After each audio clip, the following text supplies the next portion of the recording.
Hello, this is Julie Hogue with Vegetarians and Meat Lovers, a split table recipe podcast where I talk about creating food for families who are mixed with people who are maybe vegetarians or want meatless meals and those who want meat. Now, I do talk about all different types of food, all different types of recipes. I don't exclude things, but I also have interviews on here. But one of my main focuses, what my cookbook is about, is One Dish, Two Diets. That is about how to cook for people who are in families, especially the people who are cooking for those families who need meatless and meat options within the same recipe. There's different tricks you can do. You can check out my website and my podcast and my books for that information. All the links will be down in the podcast show notes for that. But today, what I'm going to focus on is back to school. Like, we're thinking all these different things back to school. But for me, back to school also means that my kids are at school. It's not summer anymore and they aren't here needing lunches. So the culture, my home culture, has changed a little bit. So, for instance, I work from home, so I might need something for myself. So back to school for me also means my cooking has changed. And also because we're so busy with sports and other things that sometimes we need a really super fast meal before a soccer game. If you do listen to me and recently heard me talk about my son's concussion, he is doing better and he's expected to go back this week. So he'll be back playing soccer, which is good because there's only a few more weeks left. So, it's kind of a bummer when a kid gets hurt in a sport and it's not a real long season because by the time they heal, they may have missed a good chunk of time. So he's missed 2 weeks, but it could be a lot worse. So I'm happy for it not being worse. Our oldest son had a concussion and was out longer.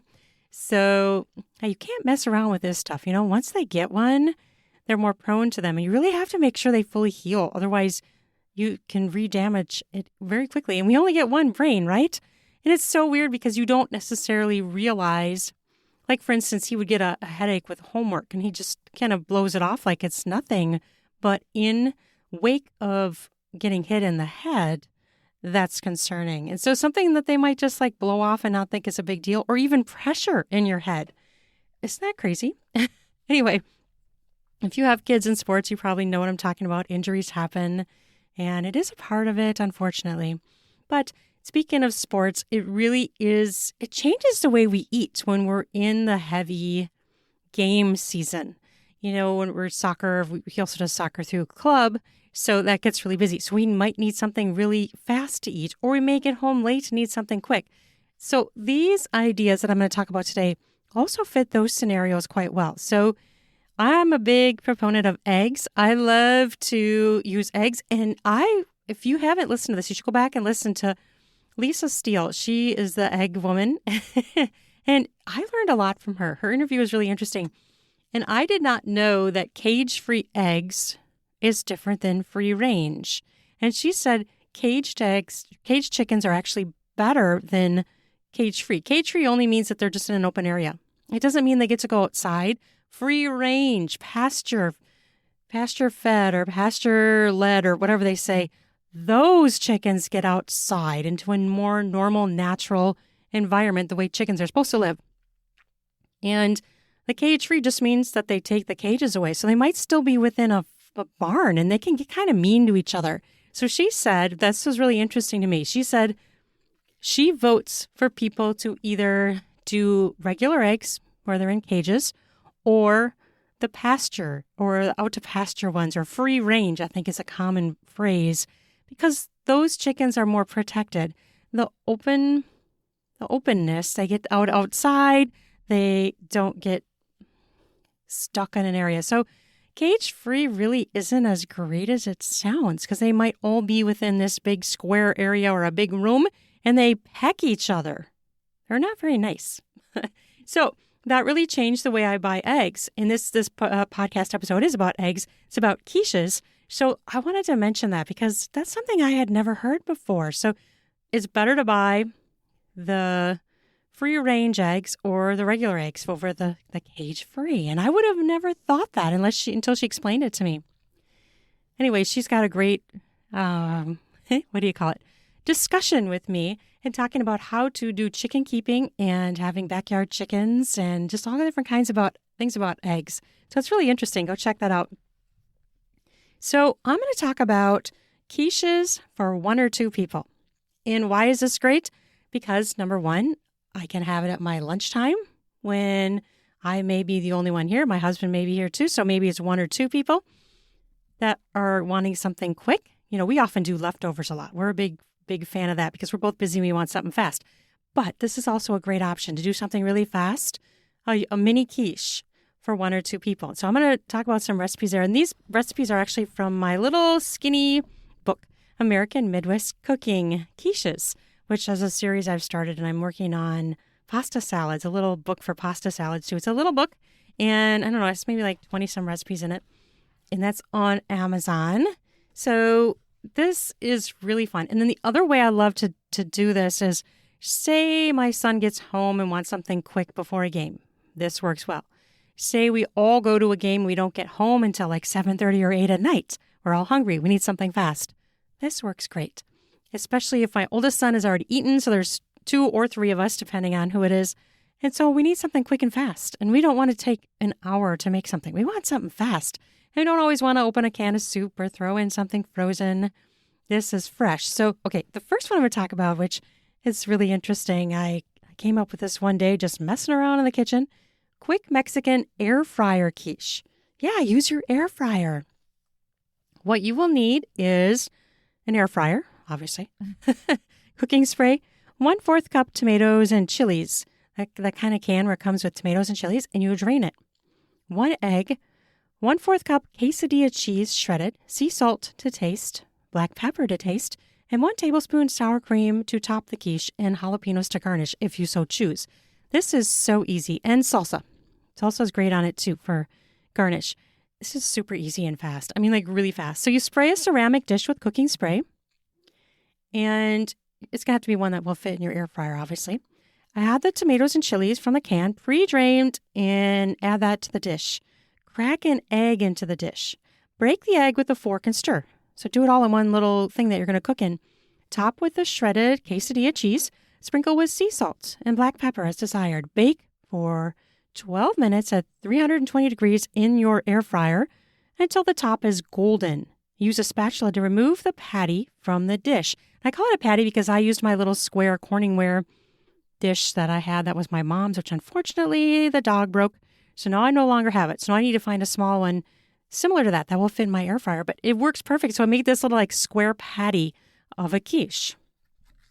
It's so fast. 12 minutes, you've made 1. So if you even need to make 3, you could do it in like a half hour, a little over a half hour. And it's just really tasty. It's really fun to do it with like chips and salsa and tortilla chips on the side. Another one is air fryer yogurt quiche. This one has a few more ingredients than the last one. And this one, you use the olive oil cooking spray. I like to use olive oil because it's better for you. 4 eggs, 1/2 cup non-fat plain Greek yogurt, 2 teaspoons finely chopped onions, 1/4 cup corn, pre-cooked, or I guess you could use canned, right? 1/4 tablespoon butter to butter the corn with. 1 cup shredded Marble Jack cheese, 1/4 teaspoon dried basil leaves, 1/4 teaspoon paprika, 1/4 teaspoon salt, and then 1 can of 14.5 ounces can of fire roasted tomatoes drained. This is super fast too. This one takes a little bit longer. I was talking about a lot of things being fast. This one isn't so fast, but it's a small portion. So you're going to spray your pan with the cooking spray, beat 4 eggs in a separate bowl with a fork, add the yogurt to the eggs and stir with a fork. Add onions, buttered cooked corn, shredded cheese, basil leaves, paprika, salt, and stir well with a fork. And then you're going to pour in the can of tomatoes. So you need a little bit bigger pan than the previous one. So this one's a little bit different. You need a bigger pan and it takes longer to cook. But if you get home and you want to, see, this is what I've done too. Mix it all up and put it in your fridge. Then when you get home, you can pop it in and then you can do all the stuff you need to do. And then it's cooking while you're doing all your just getting home stuff. And then you cover it with a lid and place it in the air fryer drawer. Cook it in the air fryer at 400 degrees for 48 to 50 minutes. Cut and serve. So that one is not fast, but it is good, quick, easy. Okay, and then the next one I'm going to talk about is microwave quiches for one. So then, of course, you can just repeat. This is really fast. This one's really nice. And it is a way to do eggs in the microwave. So first we did air fryer, now we're doing microwave. This is a quick meal. It's super fast and it's very versatile. And so what you're going to use is a large mug, and you're going to need a fork. Cooking spray, 2 eggs, 2 tablespoons skim milk, 1 teaspoon chopped onion, and 1 tablespoon chopped tomato, 1/4 cup fresh spinach leaves packed, and 1 tablespoon shredded cheese. Nice thing about this is you can really vary this very easily. You can do different ingredients. You can use leftover veggies that are already cooked. Or if you had, like, say you had, tacos the night before. Well, save those chopped up onions because then you could add it here, especially if they're small or cooked. Cooked is best. Anything leftover cooked veggies, I save for things like this. So you're going to spray the large mug with the cooking spray. Add the eggs and milk to the mug. Scramble with a fork. Again, you can mix this all up right in the mug. And you add the chopped onion, chopped tomato, fresh spinach leaves, and shredded cheese. Stir it all together. Cook it in the microwave for about 2.5 minutes or until fully cooked, depending on the strength of your microwave, and until no liquid remains at the bottom of the mug.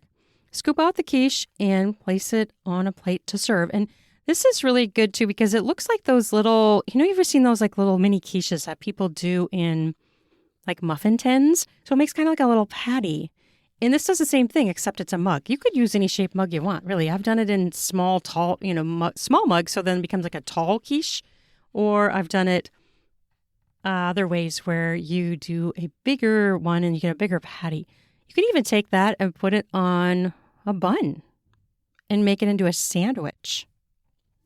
Okay, this next one is where I talk about how you just do a mini microwave quiche for one and then the variations, the ideas that you could do to change it up. So it's very similar to what I just said. So you're going to need that large mug and a fork, 2 eggs, 2 tablespoons milk, cooking spray, and salt and pepper as desired. So you're going to spray that cooking spray in that mug. See the common theme here, spray with olive oil cooking spray. And then crack 2 eggs in the mug. 2 tablespoons of milk are added. Beat eggs and milk with a fork until scrambled, and then add your stir-ins as desired. Now I'm going to list a whole bunch of different add-ins that I've done that have just, this is so easy. And again, it makes a little patty or like a little mini quiche for one person. And since it's so fast in the microwave, you get it so quickly, right? It's like 2-3 minutes, boom, you got like a little mini quiche. And all you had to do was use one of your own mugs from your house. Okay, here's my ideas. Leftover cooked vegetables such as cauliflower, broccoli, potatoes, corn, green peppers, onions, shredded hash browns. Not frozen, maybe they're leftovers again. Leftovers are key for this. Asparagus, Brussels sprouts, zucchini, squash, mushrooms, jalapenos, or other hot peppers. Why not try a mix of cheeses? I've done that. Multiple different types of cheeses. Salsa, breadcrumbs, cooked meats, ham, turkey, ground beef, sausage, pork, bacon. And again, here is something where you can totally customize it to whether someone wants meats or meatless. So this is a very easy, quick meal that you could do. You can make multiple very quickly, and you can customize them to vegetarian or non-vegetarian meat-loving people, right? Other ideas. Sandwich meat. You could rip up sandwich meat. Canned, drained vegetables, the canned tomatoes and chilies, like previously said. Beans, black beans, pinto beans, or other canned beans. Drained of any liquid, though. You probably don't want any liquid there. And then frozen vegetables, if they're thawed, hot sauce. Pickled vegetables like onion, jalapenos, and peppers. Pepperoncini peppers if you want some zing, and banana peppers. Non-dairy cheese. Maybe you have someone that doesn't want dairy. Fresh or dried herbs of any kind. Garlic salt powder, onion powder, onion salt. All those different kind of spices you could add. Any kind of spices, herbs. Sour cream and yogurt. So I've even done one where I just do cheddar cheese, do the egg, milk, cheddar cheese, and your jalapenos, like those pickled jalapenos. Just so easy, right? These are such easy things. And you can do it, and it's just something you can do really fast. So these are all from that cookbook that I was talking about. There was one more that I wanted to find. I'm looking at my cookbook right now.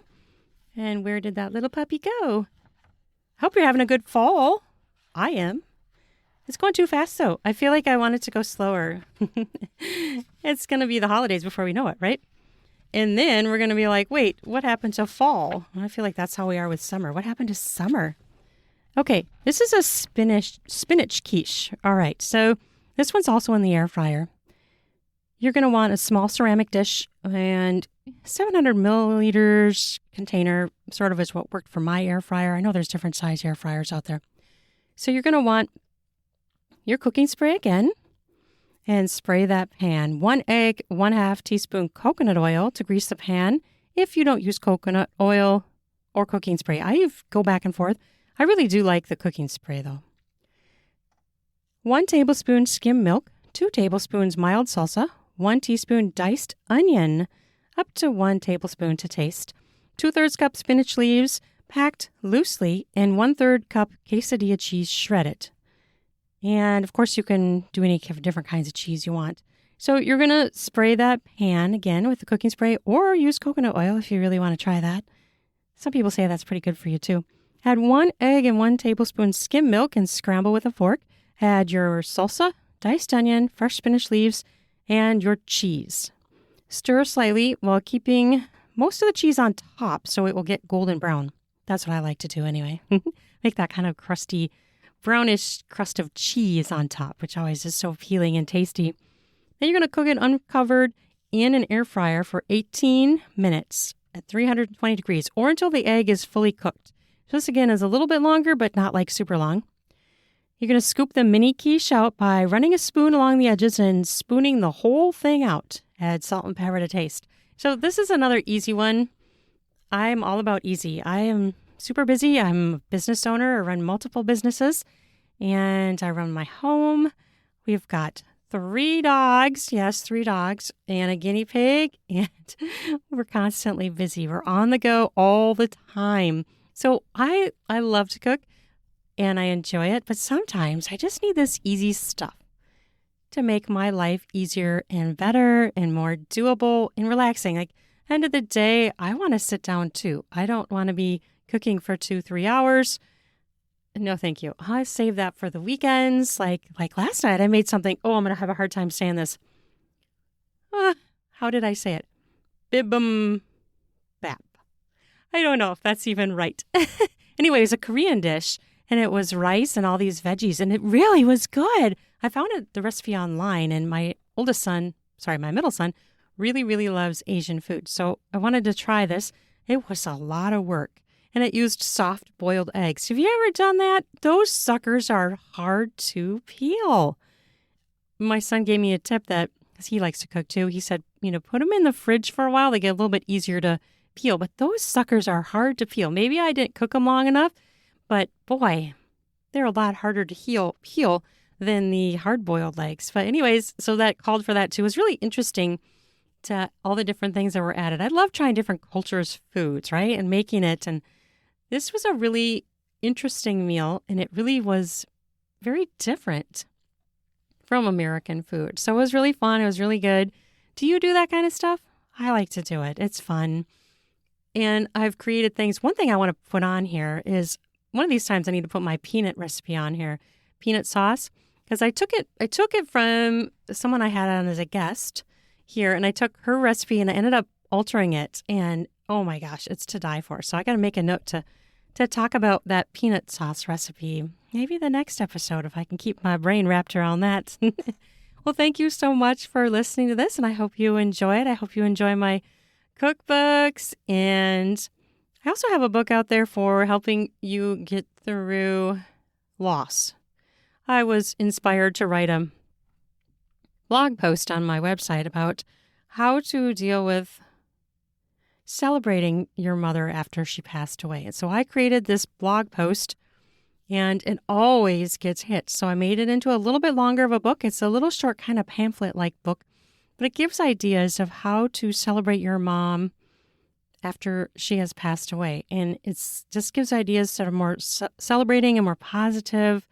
instead of just being sad and just getting depressed. It's doing something in memory of or to celebrate. So that one, I'll put that down in the podcast show notes too, so you can check that out. You can read it on Kindle Unlimited if you would like. And my cookbooks are on Kindle Unlimited as well, I believe. I think for sure One Dish, Two Diets is. I'm trying to remember if my quiche one is on Kindle Unlimited. But Kindle Unlimited is something where you can, as a member, you can read portions of books, and it's included in your membership. So check me out there, Julie Hogue.